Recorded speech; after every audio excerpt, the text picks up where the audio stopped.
Datos de CBP de 2024, publicados por el Instituto Cato de Washington, revelan que 80% de los detenidos en los puertos de entrada de Estados Unidos por tráfico de fentanilo entre 2019 y 2024 fueron ciudadanos estadounidenses.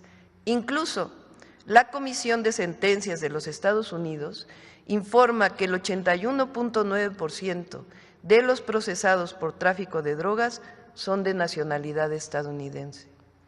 Por otro lado, el 8 de enero del presente, el Departamento de Justicia de los Estados Unidos reconoció el grave problema del tráfico de armas de Estados Unidos a México. 74% de las armas de alto poder incautadas en México provienen ilegalmente de los Estados Unidos.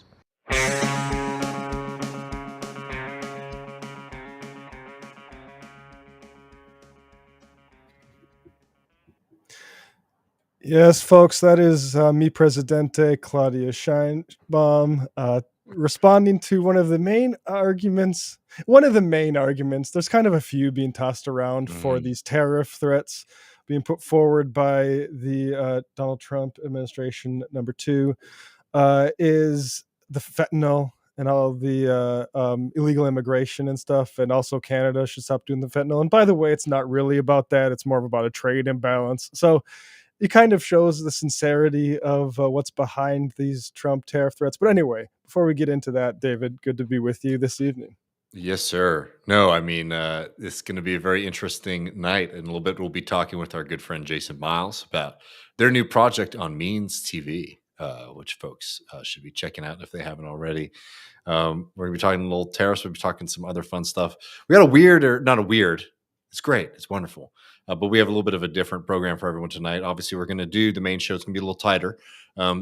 After the main show, we're going to go to the post-game, pre-game, where Matt and I will take questions from y'all for about 20 minutes or so. And then, is it 9 Eastern? Yeah, 9 Eastern, 8 Central. Mr. Donald Trump is going to give a big speech that we're not allowed to call the State of the Union. Matt and I are going to be reacting to that live, so you'll be able to get all of that here. We do highly suggest that you watch it maybe over on our Twitch channel if you haven't been over there already, twitch.tv/leftreckoning. But it'll probably be up on YouTube as well. So this show, then we go to the pregame.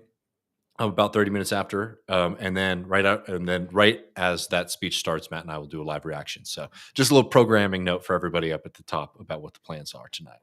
Yeah, and if you're on YouTube but have a Twitch account, do give us a follow on Twitch, and if you're over on Twitch, subscribe to us on YouTube. You can double vote. These are the secrets to the new democracy.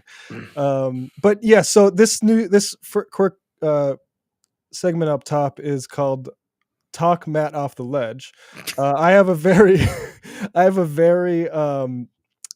morbid view of what's going on economically right now with some of these tariff threats and just the economic picture in general with the mass firings of workers across the world, or across the world, but also across the different places the U.S. government serves, which is like a lot in Kansas City, for instance. But anyway, President Trump today, this is as of Tuesday night, March 4th, imposed 25% tariffs on Canada and Mexico. Those are our two number one and number two trade partners, and an additional 10% tariffs on Chinese imports on top of the already imposed 10% tariffs. I've already seen. I knew somebody who moved into a new place and got a Temu piece of decoration that got massively messed up in customs due to this stuff. Oh man, yeah. So Canada announced it would also impose 25% tariffs on $155 billion worth of Canadian imports. That's going to escalate over the next 21 days. China, the upholders of international law that they are, filed a lawsuit with the World Trade Organization. And, Claudia has given these statements. It's unclear what their retaliatory measures are. And so let's take it from the most extreme hypothesis, which is that they're going to follow through on this. And we're seeing a new massive trade war, right? Which I think, there's cause, and that's why I dated this Tuesday the 4th, that, maybe they can, this is bluster and they can come to some sort of agreements. But when it comes to, tariffs, and David, you can do a little economic minute later about what tariffs are. There's a lot of emphasis on it's going to hurt working people in general. I think there's less emphasis on why somebody like Jamie Dimon don't give a fuck about tariffs and might even welcome, say, the unrest caused by something like this. And just to put his cards on the table, this is him on Squawk Box after Trump had won. I'm not sure exactly when this is. I'll look that up. But here is Jamie Dimon. This is the head of J.P. Morgan Chase. Trump talked about tariffs just yesterday. Let me make that a little bit slower. Trump talked about tariffs just yesterday. Mary Erdos, your colleague, was on stage talking about how your firm has created a quote-unquote war room that's looking at each of these executive orders as they come in, trying to assess what they mean for the bank and I imagine for your clients. Yeah. So we always, I mean, war room may be a bad word, but we always, this is a real-time, full thing, analyzing for clients, for communities, for a bank. And we get a million questions, stuff like that. And look, I look at tariffs, they are an economic tool. That's it. They're an economic weapon, depending how you use it and why you use it and stuff like that. And, people argue, is it inflationary and non-inflationary? I would put in perspective, if it's a little inflationary, but it's good for national security, so be it. I mean, get over it. National security trumps a little bit more inflation. But I think the question is how they get used. Can they be used to bring people to the table? Yes. Is there some unfair trade? Yes. Is there some state-owned subsidies? Yes. Is the president going to use that? So the banker, all he cares about is national security, David. Yeah. No, I mean, I think one thing that folks should note, and obviously, this is why reporting on some of this Trump stuff is annoying, especially on a weekly show, just because, there is a part of this that is always going to be kind of like spectacular and like over the top. Not saying that these things can't happen or won't materialize, but you'd never know, right? And that's the kind of Trump magic. So without being breathless about it, remember the thing about like somebody like Dimon, it's like these guys look. They're not in those positions by accident. They usually know how to get an advantage for themselves and for their organizations in moments like this. Now, those interests are very often the opposite of those interests are very much opposed to your interests. They will find a way to take advantage out of lean times. Or will be able to take advantage of fat times, right? They'll be able to take advantage when the economy is doing well or when it is doing poorly. And they also tend to be a little bit more patient than maybe some of these like new financial products and groups that have popped up over the past 10 years, talking deregulation, talking crypto. These guys usually know how to play the game, with a much longer view than what, you'll get from your kind of average day trader, or certainly from anyone who's involved in a lot of these kind of crypto scams. Yeah. And the thing I want to like sort of key in on is we're in this Doge era where apparently we need to go crazy with an axe because there's so much government being wasted and we got to be really austere and there's just no money anywhere, when the reality couldn't be any more different. Take this from JP Morgan's a report from them. The rising tide of secondaries, investors seek private market liquidity. We won't get too deep into this, but just a few lines that I would key in on. Private markets continue to grow with holdings in excess of $10 trillion across private equity real estate. A vocabulary term I just want to keep emphasizing is what's called dry powder. So if we go to the end of this section here is from boutique private equity firms like Banner Ridge Partners to large managers like Apollo Global Management, billions of dollars have been raised and invested in secondary deals. Secondary deals are basically like private companies bought, but they're not publicly traded. Secondary deals, or not companies, maybe it's a building or a local like a dam or something, given what these things are buying up. But billions of dollars have been raised and invested in secondary deals, and more than 100 funds are still raising capital. That creates a significant amount of highly liquid, quote, dry powder available for investment, coupled with more favorable valuations that could improve conditions for LP sellers. Now, dry powder, Let's go to another investment site, S&P Global, for what that is. Private equity dry powder accumulate. Basically, it's money that all of these private equity firms, including like JP Morgan Chase, has been expanding their private equity deals, is money they have that they can't figure out where to invest. There's not deals. There's no companies to buy up. There's not a whole lot of companies going public with IPOs. Now that sort of fad has dried up. So private equity dry powder accumulated at an accelerated pace in the first half of 2024, even as improving mergers and acquisitions environment opened more opportunities to deploy that capital into buyouts and other deals. Global private equity and venture capital funds held a record $2.62 trillion. Let's just look at the graph. Look at that from the year 2000 to the year 2024. This is a giant piñata of money that the state should be directing toward social uses.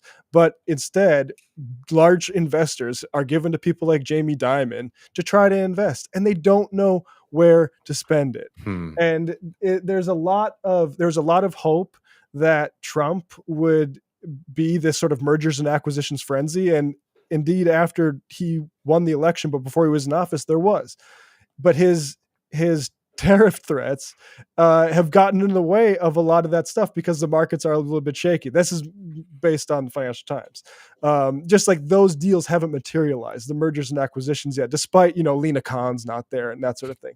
So my worry is that Jamie Dimon and all these other MFers, like Warren Buffett, another one, who has to tell the news press, hey, yeah, this dry powder, which I think if people understood what that was, there would be maybe more outcry to like tax that shit or seize it.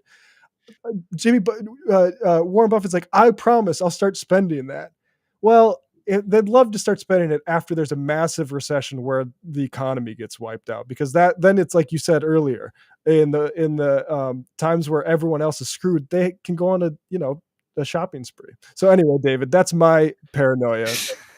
How do you feel about it? Well, I don't know if I'm gonna be able to talk it down off the ledge, but I mean, let's just like look at a couple quick things. One, I hate to be all kind of like NPR guy about this, but like I do think that there is like a lot of confusion about like what tariffs are, right? And just explain very, very quickly. If you buy something from outside of the country, right, that means that it is imported. And to do that, you have an importer who imports things, right? Oftentimes you don't see that part of the process. That importer has to pay taxes on what they import, and these tariffs usually, sometimes they are about specific goods wholesale, sometimes they're targeted against certain countries. But what Trump is doing is putting on these pretty large tariffs, whether they're 25% against Canada and Mexico, across the board, which means the importer has to pay a certain amount of money to the government. Again, that is an American, right? So this is money coming from an American's pocket into the coffers of the U.S. So it's not money that we are getting from outside and bringing into America. It's money that is already here in an American company that the government is taking. Look, I'm a socialist. We can talk about maybe some better ways and maybe some different folks to maybe target with getting their money in a second. So they pay that higher tax on the import, and then they sell it. And more often than not, they're just going to raise the price, right? That's how these kind of things work.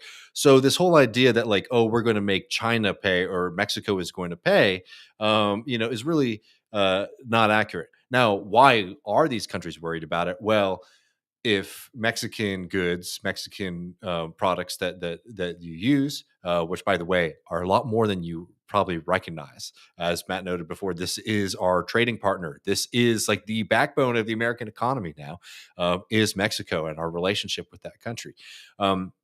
So that means you're going to see a significant price increase on all these other kind of things. So the taxes on the Americans kind of double in the sense of like it's American companies that are paying, those tariffs, and then it's American consumers who pay higher. Now, what happens to the other countries is then maybe people want to buy less of those products.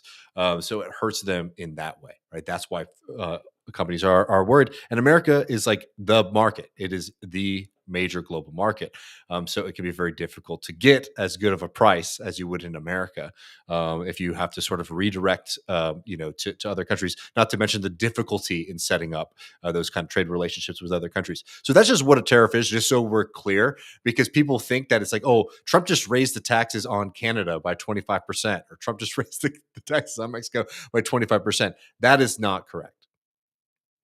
Yeah, that's a good primer. And I mean, are we basically agreed that like tariffs aren't necessarily the worst thing in the world if they're targeted toward like strategic developmental like imperatives? And these clearly aren't. Well, tariffs, tariffs are the reason that people sort of talk about them in this old timey way is because it was something that was utilized, particularly in the Industrial Revolution, to protect industries as they were developing, right? So, tariffs on imports, for example, would be used, to like if you want to create like a strong uh, shirt making industry in America, right?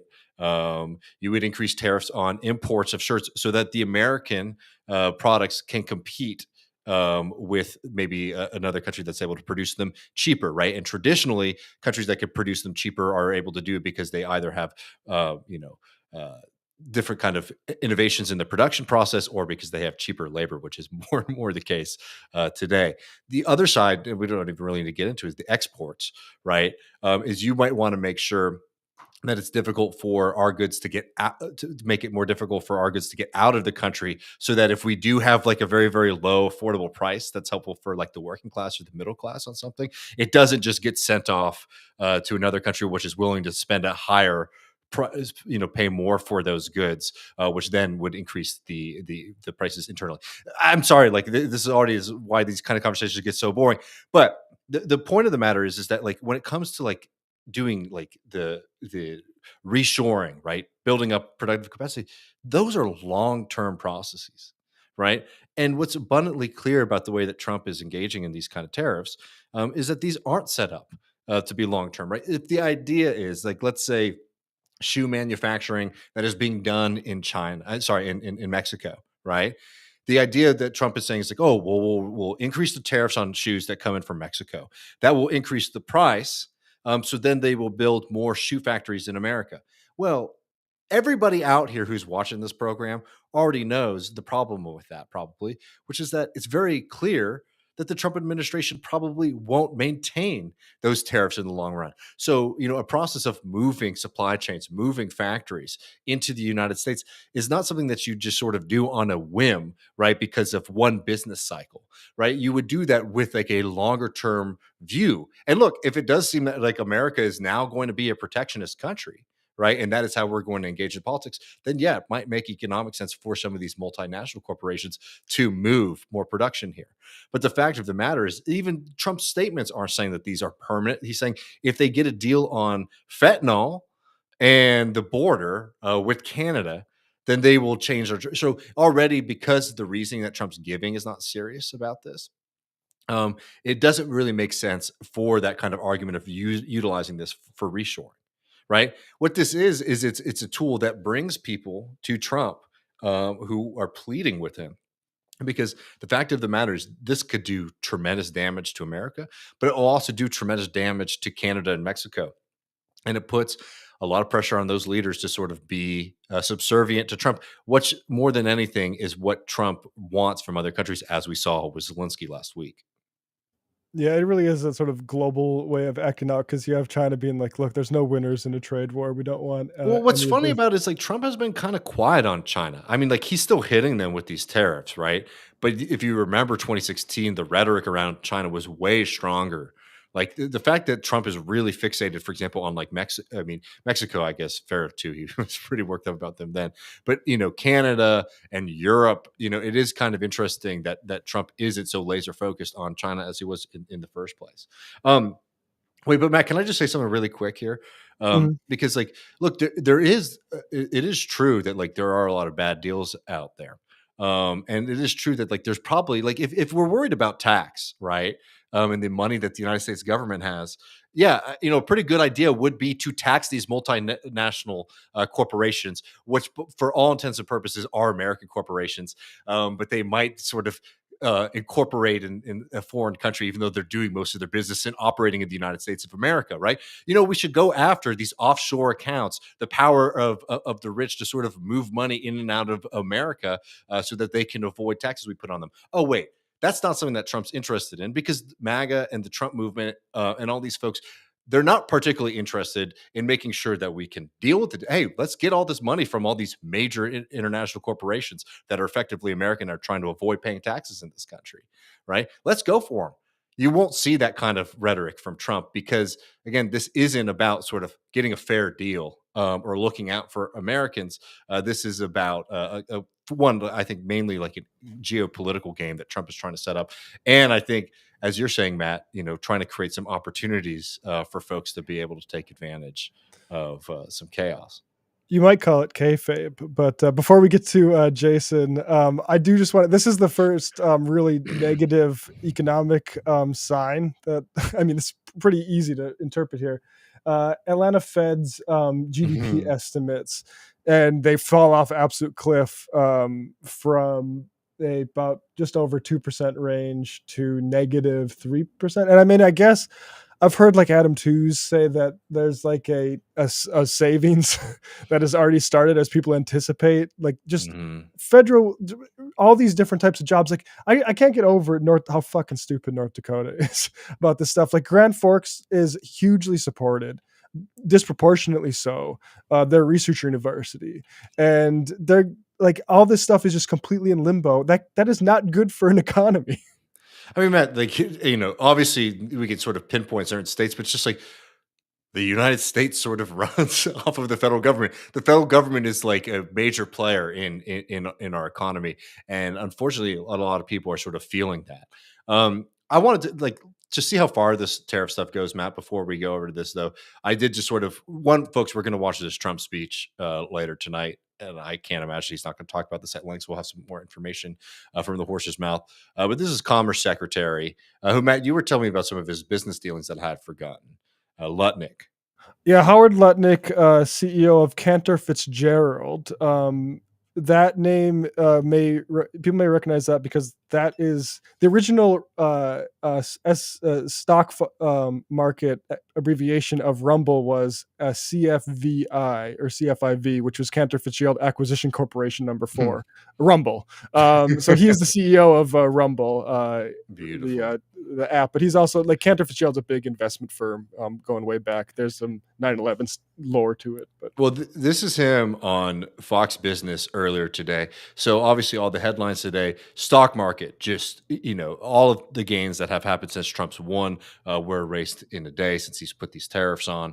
You know, all of the headlines are about how terrible this is and people trying to figure out what exactly is going on. This is the Commerce Secretary saying that he's going to come out today angry that Americans are still being killed. Now, both the Mexicans and the Canadians were on the phone with me all day today trying to show that they'll do better.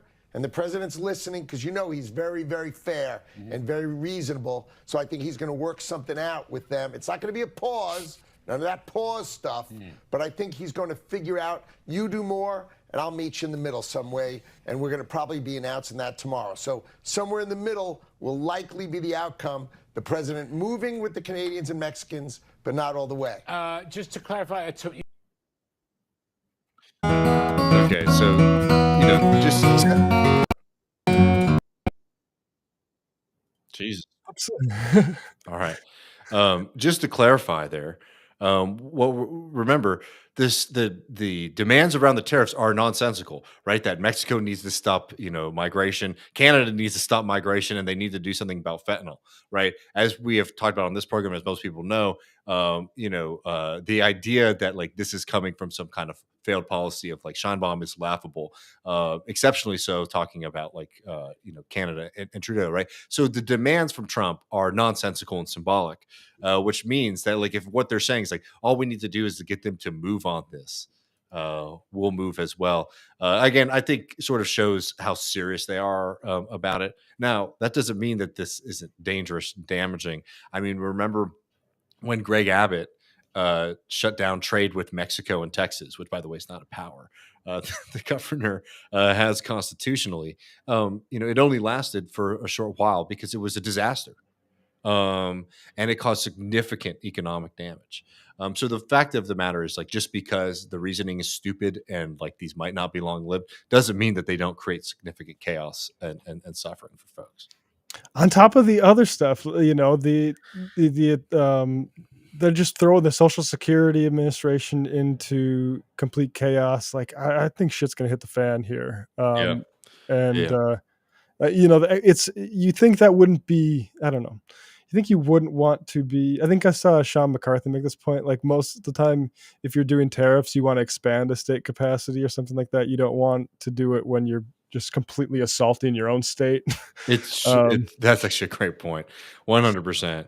Well, folks, here's what we're going to do. We're going to jump over to our conversation with Jason Myles. If this is Revolution, we'll be talking kayfabe, the media wars, and much, much more. At 7:30 Central, 8:30 Eastern, Matt and I will be live for the post-game pregame.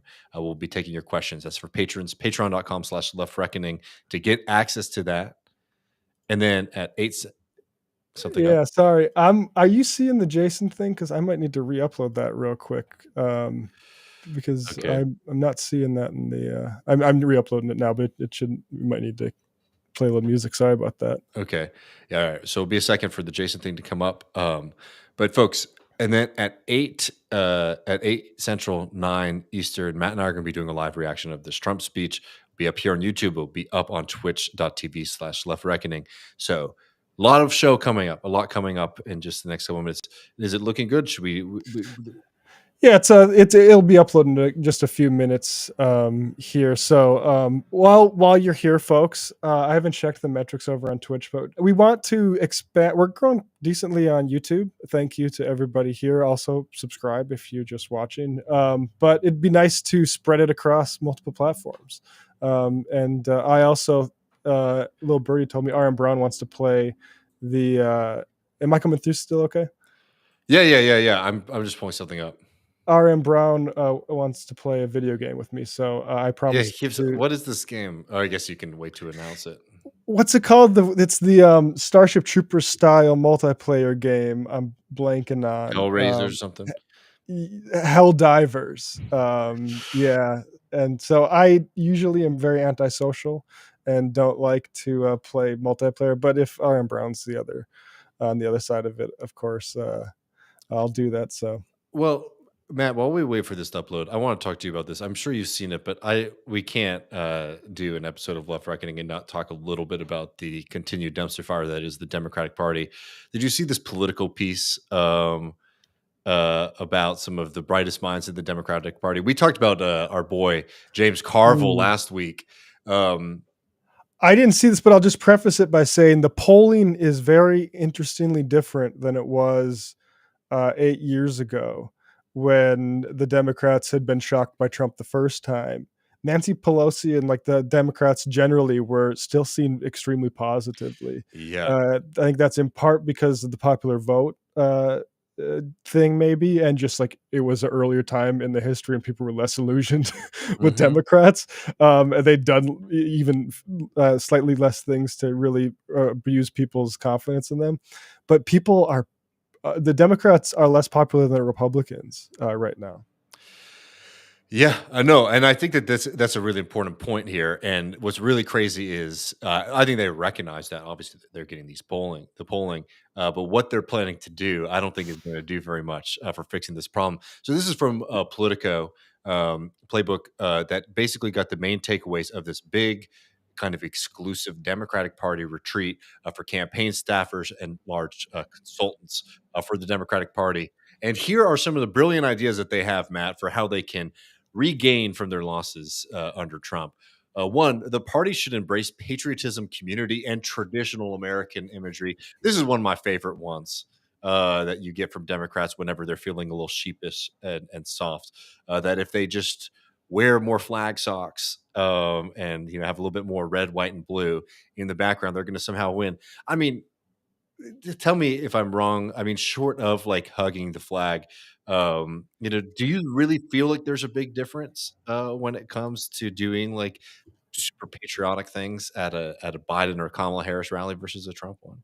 I mean, Liz Cheney, like, is that Country part of this? over party was the fucking slogan of Right. Kamala Harris, and everybody hated it. Everybody thought this is a dumbass, slogan, except for these people.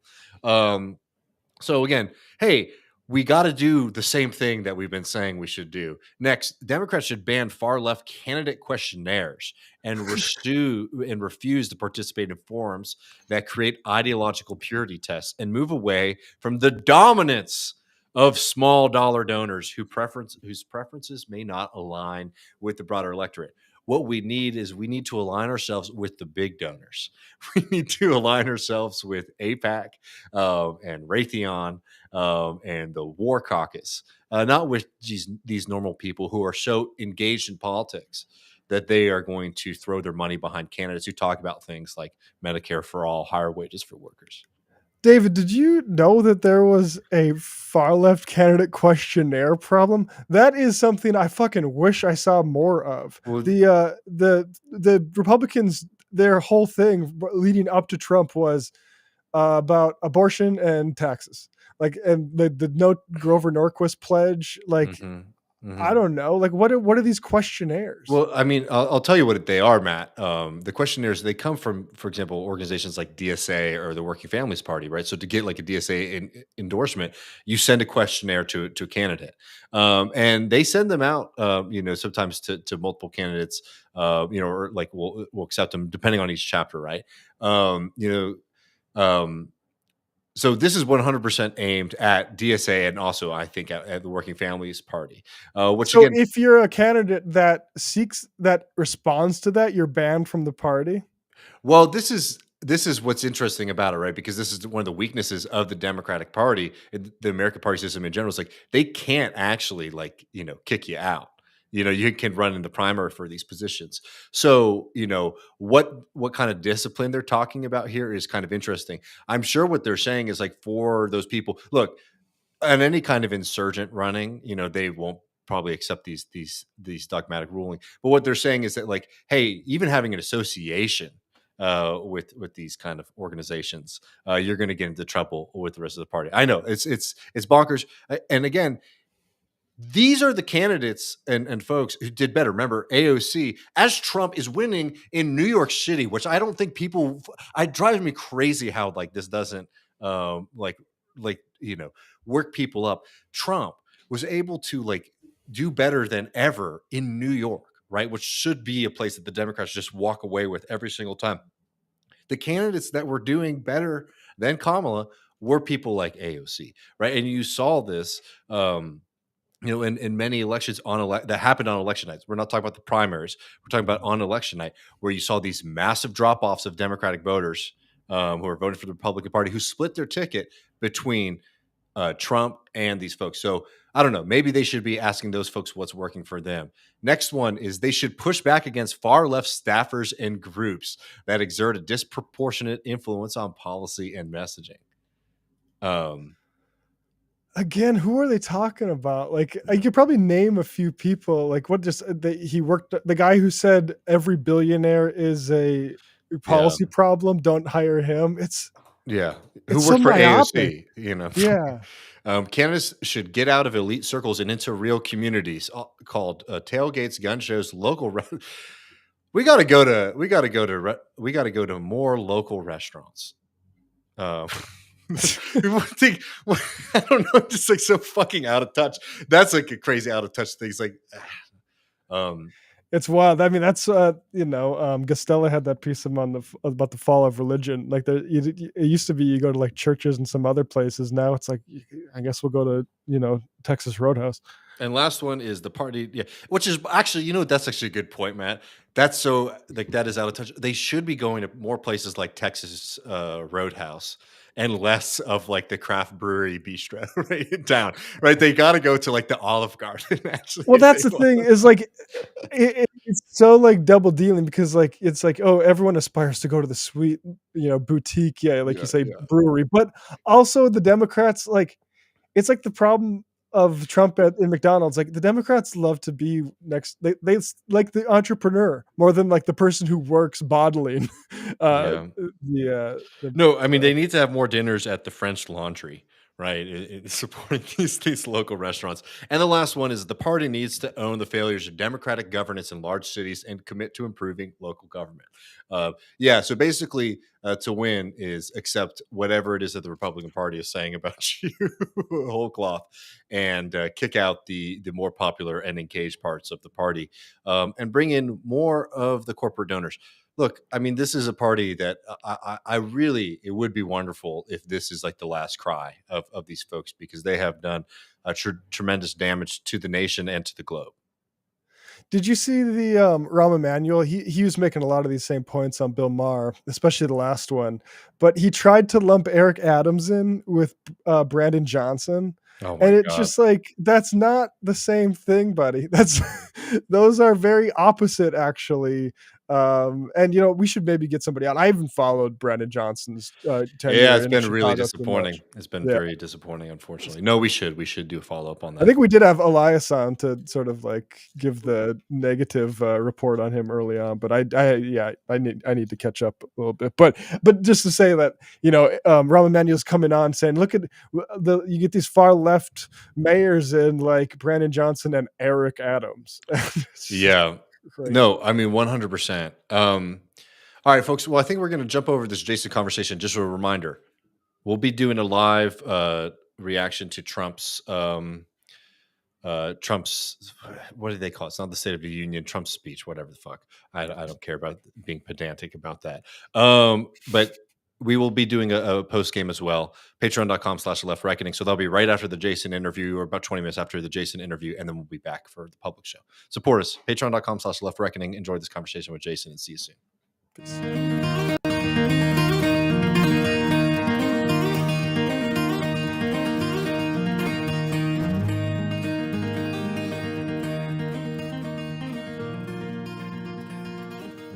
Welcome back, Left Reckoners. David Griscom here, joined as always by my good friend and comrade Matt Leck. How are you doing, friend? I'm doing good, David. Good to be with you. It really feels like a reunion. We are joined by our good friend and buddy, Jason Myles. You know him. You love him. The host of This Is Revolution. Jason, how are you doing? Doing good. I'm doing good. Thank you guys for having me. It does feel weird not seeing you guys in real life, as the last few times I got to see you was in real life. So I do miss those days. But we've live show in New York that I don't remember how I got home from. That was yeah, there was a little bit of a search for you too. I remember getting an Uber ride, and I checked my Uber account the next day and Lyft account, and no rides on there. So somebody else threw my ass. Somebody did bring you home. I remember. But yeah, I mean, that was a lot of fun. We also had Jason on, or at least Matt was with Majority Report, but Jason was here when we were watching the election results come in. But I'm sure we'll bring up, the political moment in a second. But Jason, you have a cool situation going on with Means TV. Talk a little bit about what's going on. We had a few people from Means TV on the show, or people that created for Means TV, and one gentleman, Christopher Bell, who I believe is on the board at Means, and he had saw some of the video essay stuff that I do, and this was like a year in the works, maybe even a little bit longer than that, to finally make it happen. And all that time I had been working with a young filmmaker out of Los Angeles named Alex Michel on this latest project, which is probably my most advantageous, because usually when I do these scripts for these things, they're probably like 1,200 to 1,800 words. This one was like like 10,000 words. Wow. And this young kid approached me a few years ago, and I was burnt out, and we've just been working on this for the last almost 3 years, pretty much since we met. And we gave exclusivity to Means TV. So It's been good. I wanted to get it out to more eyeballs. I don't have the biggest show for whatever reason. They have a bigger network of subscribers, and I was really proud of the work that Alex and I did. So, yeah. Yeah, no, I mean, and part one is up now of the kayfabe, of the kayfabe documentary, which I've really enjoyed. And people should go and check out. We'll have links for people to keep up with it. I mean, we've talked to you a little bit about this this idea before, but I mean, just for folks who didn't catch those episodes or might be a little bit rusty, I mean, could you give us the general argument here of the kayfabe phenomenon? Sure. I can, tell you kind of the genesis of the idea. I was literally watching a wrestling documentary that Vice puts out called Dark Side of the Ring.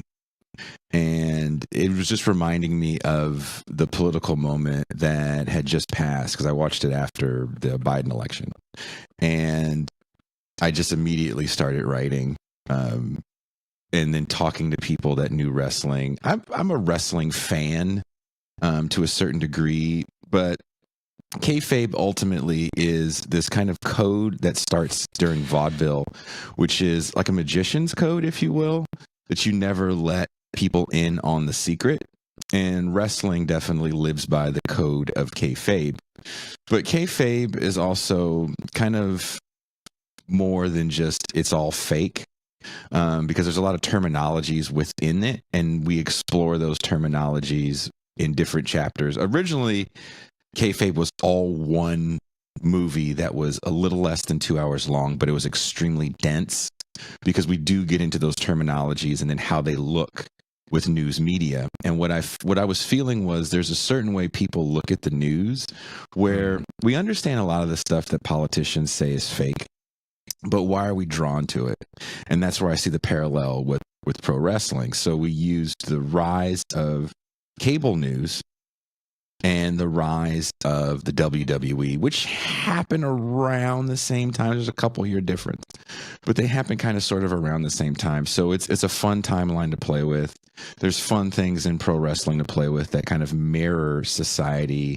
Like we have a whole episode about a thing called, I don't know how into wrestling you guys are, this thing called the Montreal Screwjob, which is one of the more famous events in pro wrestling, where Bret Hart, who is leaving the WWE, the numbers for the WWE are not as big as this newer upstart league called the WCW, because they're kind of doing things that are different. They're going live. They're appealing to an older audience. They're not dealing with the good guy, bad guy narratives. They have scantily clad women, things that the WWE will definitely adopt. But when the WWE's top wrestler, Bret Hart, leaves, it's kind of big news. But you can't, in wrestling, when you leave a promotion, you drop the title to the next guy, and he didn't like the guy that they were supposed to drop the title to. And so a double cross happens. But within that double cross, what we see is a fourth wall is broken.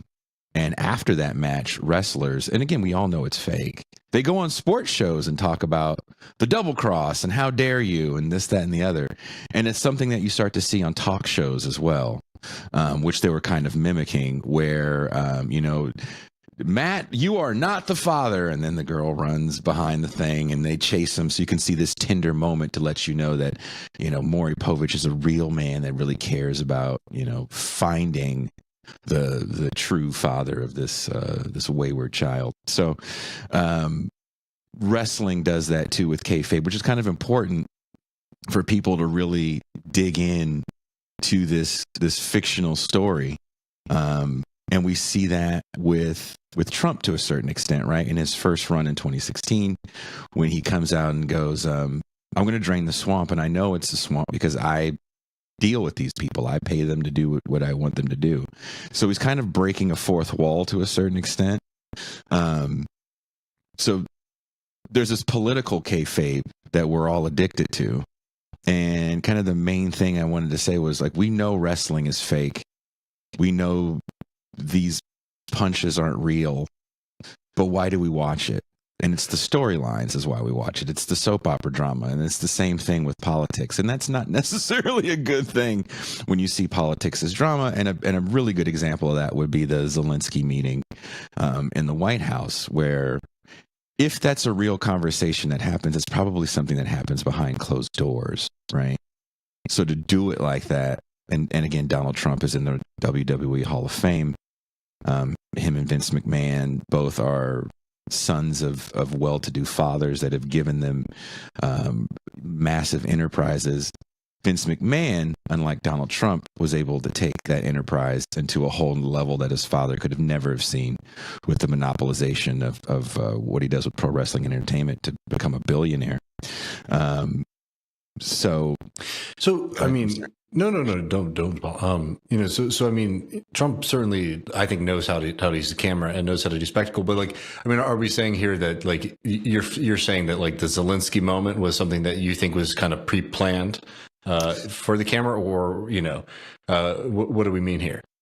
So there's these terminologies about things that happen. Like wrestling is fake, but the pain is real. And some of those hits are real. Some of the injuries are real. Some of the fights are real. It's called working yourself into a shoot. So a work is fake. I hate you, David Griscom. I hate your hair. I hate your dumb fucking, that's all fake. But I can work myself. I can fake myself to the point where you're like, all right, you've gone too far. Maybe I hit you for real. Mm-hmm. Maybe I said something that I shouldn't have said. And that's working yourself into a shoot. And a shoot means this is all real now. Now I'm really beating the crap out of you. I'm really trying to break your arm. And then there's more terminology. When you see that whole thing when JD Vance goes, why don't you just say thank you? Mm-hmm. That's wrestling. That's all wrestling. Donald Trump yelling at him about starting World War III. That's all wrestling. I mean, Lindsey Graham literally said... Yeah, Lindsey Graham literally said, like, this is the best TV. His response was, this is the best TV I've ever seen. It's all spectacle, yeah. I mean, I don't know how you guys feel about that. I'm sure you guys feel a little weirded out by it, but it's kind of worrisome when people see the world as through the lens of simplicity that is pro wrestling. Right? Yeah. Like this man, like foreign policy isn't about doing favors. There's political interests of why you want to fight these proxy wars. So it's not about, being nice. And the way that was presented for the general public that probably doesn't know the history, they probably don't even know what happened in 2014 that well. You're going to see this as the benevolence of America and an ungrateful foreign nation. Go ahead, Matt. This it's interesting because I'm curious how you periodicize this because it reminds me a lot of Adam Curtis's hypernormalization. The idea basically like Keynesianism runs out of juice in the 70s, and all of a sudden they need to synthesize a reality for people to live in rather than extend the real one. The thing to me that I've always been increasingly more interested in is less the effect that has on everybody as a population, but also on the effect of the actual actors themselves, political actors.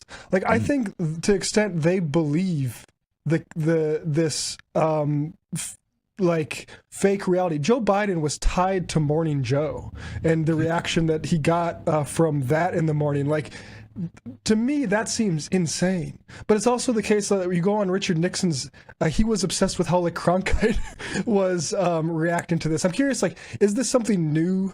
Is this like, how do you, look at the kayfabe theory from like a era standpoint? It changes in different eras. I think right now we're in the internet era, which really splinters everything. This is the era of atomization. So you don't really have mass culture. We do a little on the first episode where we talk about the fairness doctrine. I get into the weeds as much as you probably can with the limited amount of time that we're giving ourselves per episode. Because what happens is I think it can get a little boring if you really get in the weeds about the fairness doctrine. But because of the name of the fairness doctrine and because of the fact that people thought it got repealed because it was supposed to be about letting both sides speak, you don't really understand what it was all about. And it was never really about letting both sides speak. It was a way to control political discussion. For Democrats, usually, Kennedy invoked it, FDR invoked it to try to win elections and sway favor, as the radio was this kind of powerful, uncontrollable thing. So the radio at one point in time is extremely powerful when it comes to getting messages across to people. And then you have television. And we do talk about television, the rise of shows like 60 Minutes. So I think that becomes really important, kind of to what you're talking about, Matt. And now we're, even with television, I don't want to jump too far ahead. The end of soap operas and game shows in the morning for 90s talk shows is a massively important time because there are some paradigm shifts in the way we want to view kind of people as well. And I don't think this is all set up and there's a magic person pulling strings. But if you think about the reforms that happened during Clinton's first term, welfare reform, you start chipping away at Glass-Steagall around 94. So there's financial reform and, of course, carceral reform with the crime bill. While this stuff is going on, also we're seeing a lot of media. You got hood movies like Boys in the Hood and Menace to Society that are literally just advertisements for the crime bill. I don't care what anybody says. I've movies I like, but still, we have to be honest about what they are. And you have shows like Jerry Springer, Ricky Lake, Geraldo, which are always trotting out poor people so you can see how stupid they are, kind of how they don't really bring value to society. Things like a guy named Morton Downey Jr., and I know you guys are younger than me and may not remember Morton Downey Jr., and anyone watching the show, there's a pretty interesting documentary on him. Morton Downey Jr. is a guy that was to the right of the Republican Party, yet had an audience full of young people. And you're like, how does this happen? How does he gain such traction when you're so far to the right where you have Republicans on your show taking further left positions than you? And have such, it was always fascinating to me. So I wanted to document those moments in time as well in kayfabe. And we do in the later episodes talk about that. And we also talk about things like the OJ trial, Scott Peterson's trial, because you kind of have to see how it functions. And I wanted to show it in a non-political way, because if I just showed it strictly Reagan and Trump and Bush and Clinton, then maybe, because I wanted people that weren't us to watch it. So I was like, what's the most pop culture thing that's going to resonate with people? It was Johnny Depp, OJ, and I felt like the Peterson trial were probably some of the biggest pop culture references we could have. And we really explored those trials and why the news reported the news the way they did, obscuring things that were actually going on in the courtroom. And how different would you look at these things if you actually saw the real stories? And that's really kayfabe in action for me. The rise of Nancy Grace, like, she's an important figure in this as well. The way we look at it, and this is something you've talked about, Matt, experts, calling out as much of this stuff as we possibly can. Again, like I said, in the limited amount of time, and try not to go too far off on crazy tangents.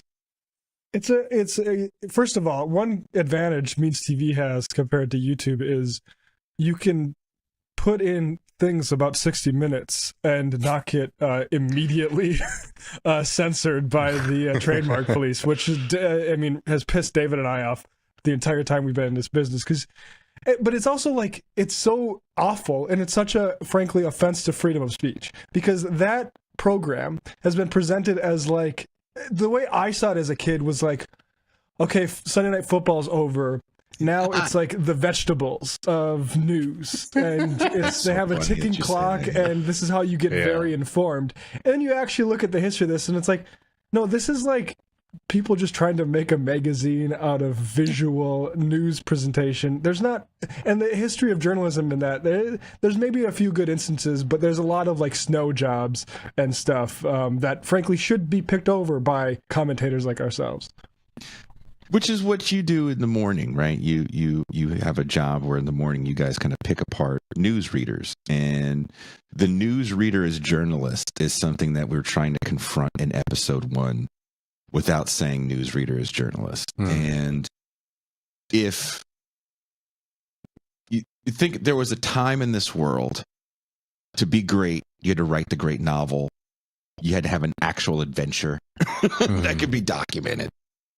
And then one day you can just kind of show up on camera and say some lines, and people look at you as in the same vein as these great people that covered wars. That's a problem, especially when you're reading the script that's been approved by corporate. So how do you break through with the newsreader? Because newsreader is personality. You know, with the internet, as you guys know, that's taken on an insane life of its own. Well, I mean, this is the thing that, is I think, interesting about our moment. You know, for example, Ezra Klein, formerly of Vox, now the New York Times, he has his podcast, which already, there was this interesting moment where a lot of people like from these like major media organizations started getting into, these other forms, right? Mainly like podcasting, things like that. And, he just announced that his podcast is now also on YouTube.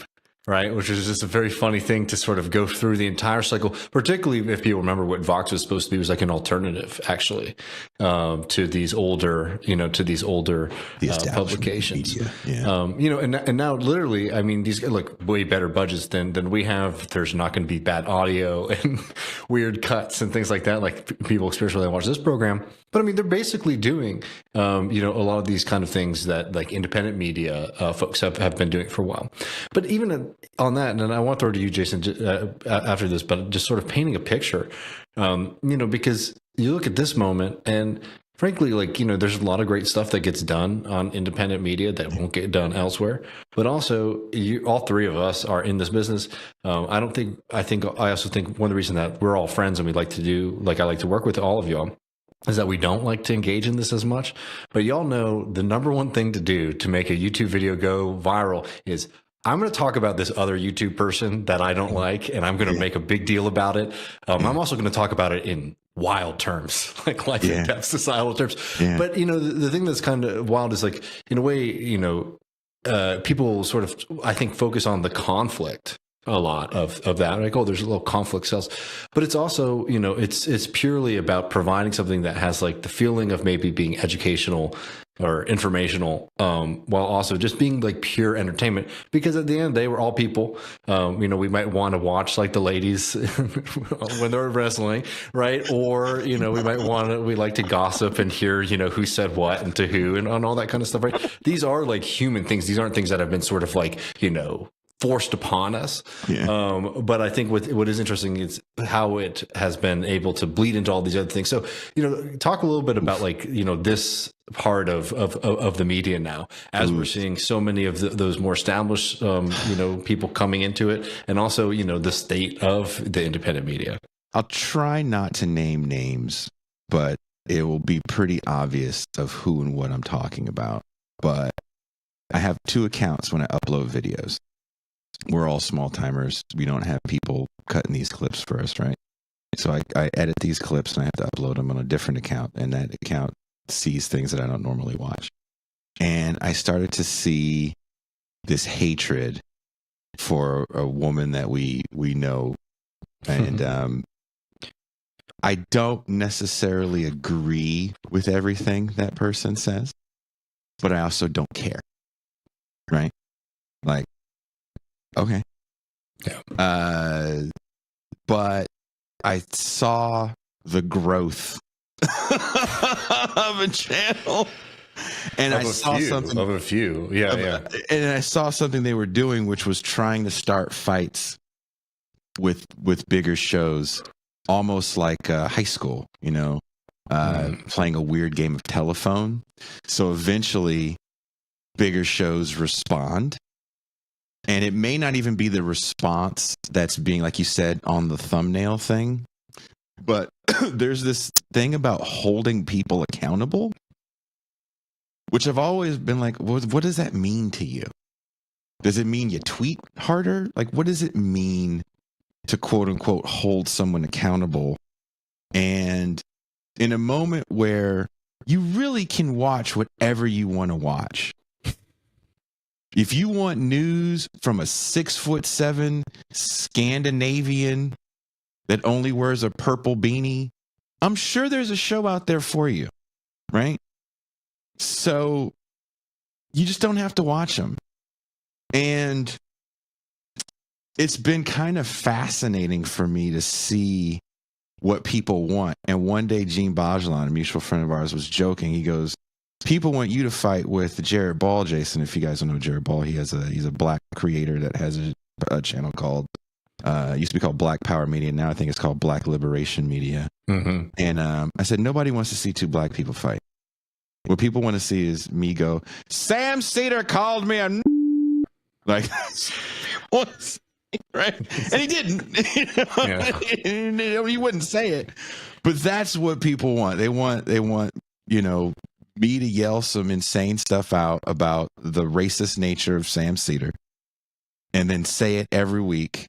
And then they can engage. And if Sam says one thing, there's a black guy on the show. Maybe he's not black enough now for him because Sam doesn't like black people. And I could do a whole thing on that. Then my numbers will go up. And, I probably can't come by the studio. But I think I hear exactly what you're laying out. I mean, we were talking about it. I set you up on this. But I think that there's also a note to be made, at least on like the independent creator side. So like, I don't think that it's all particularly cynical in the sense of like, I'm going to do this because it's going to go mega viral. I think that there is just a kind of like a narcissism that comes with anybody who is doing these kind of things too. And I think in a righteousness that maybe is sort of like encourages people to be like, oh yeah, I may need to make sure that like everybody else who's like sharing a platform or creating, is doing the good thing and not doing the bad thing. But I don't know, maybe I am just kind of simplistic in thinking that everybody's, operating out of good faith. No, I've been wrong about before. There's got to be true. I don't believe, again, it's kind of like the kayfabe thing. For kayfabe to work, reality has to happen. People really have to get hurt. You do have to work. Works and shoots are constantly in motion, right? And I do think there is true believer in these people that we're talking about. I don't believe that they're all just like, hey, they're getting loaded in their room and they found the secret. No, I think it's a conflation of things. Number one is you find out what hits. We're all trying to, hey, that show did really well. Maybe we should have so-and-so back on again. That's not crazy to believe that if you see your show have quadruple the views because, again, you said Sam Cedar said the N-word, maybe you got to do part 2 with someone else going, so Sam Cedar called Jason the N-word. How do you feel about that? you keep going. There's multi-parts to it, and you can feel like whatever you're doing is real because the problem really is that there is an N-word sayer in this left media sphere, and we have to rid the left media of N-word sayers, as I have the N-word on my soundboard.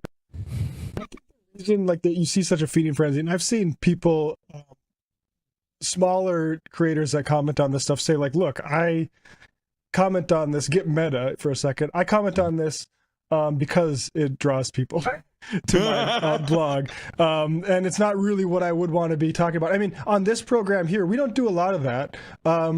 David Pakman's probably one example of a person will like dip in on. He and legitimately pisses me off, which is right. But I'm saying, like, I mean, frankly, there's a lot of legitimately pissed off stuff all around. But the thing is we don't go back to it or make it a series.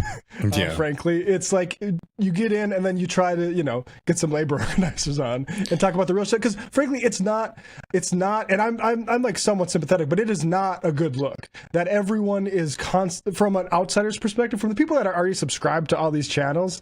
Maybe they like that stuff, but in terms of like growing an audience of new people who aren't constantly into like the personalities, because that's really why it is. People are way more interested in looking at personalities than they're interested in looking at like, okay, what's the actual structure that is conditioning this sort of media, basically. But again, I think there's a big part of this too that is like, there's a cultural aspect on it within like left media, let's say, but it's also, it's frankly, it's it is the way that these platforms are set up.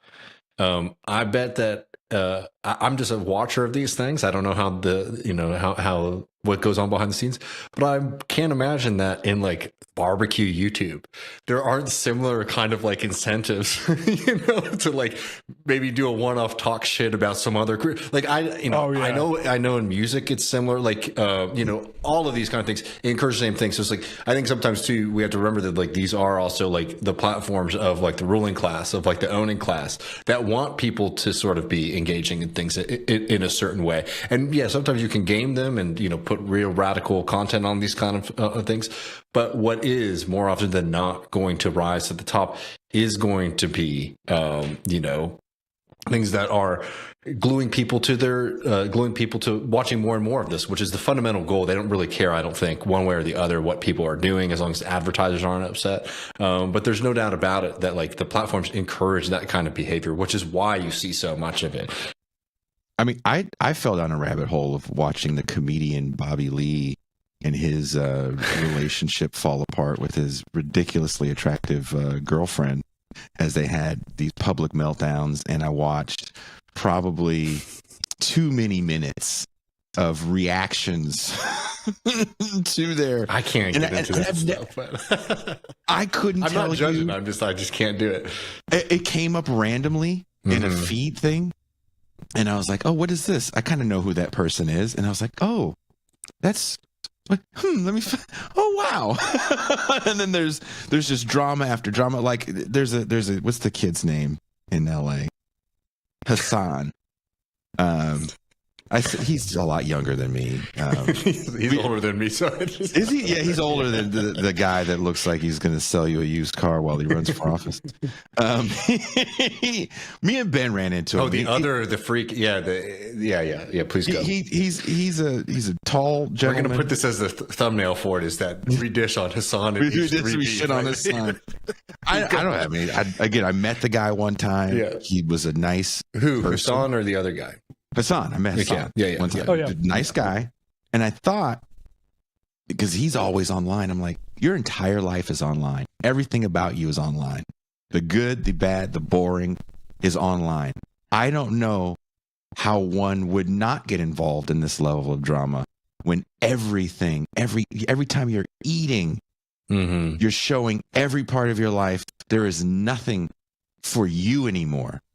And I feel bad to a certain degree. And people are like, why do you feel bad for a millionaire? It's like, he's a millionaire, whatever. I don't care. It's like, but there are other people that think they have to live their entire life online. I recently wrote an article that's coming out in the latest edition of Damage Magazine. It'll actually be in the magazine. Let's go. About young people and steroid abuse.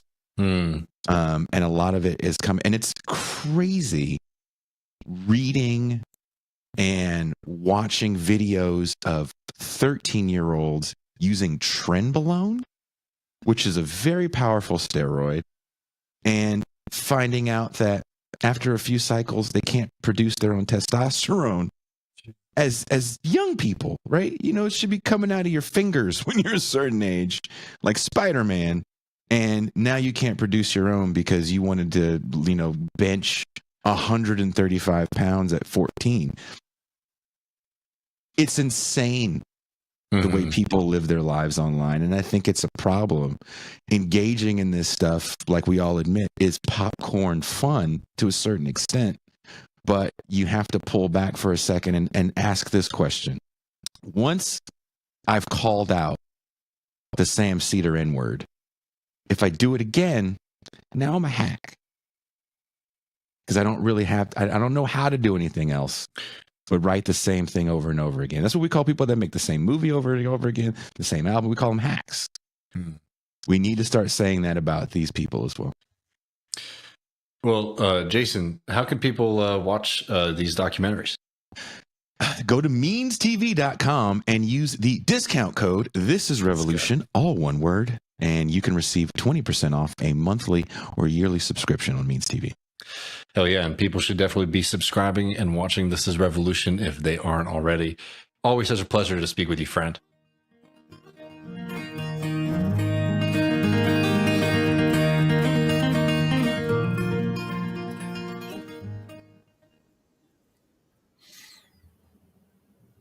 Yes, folks.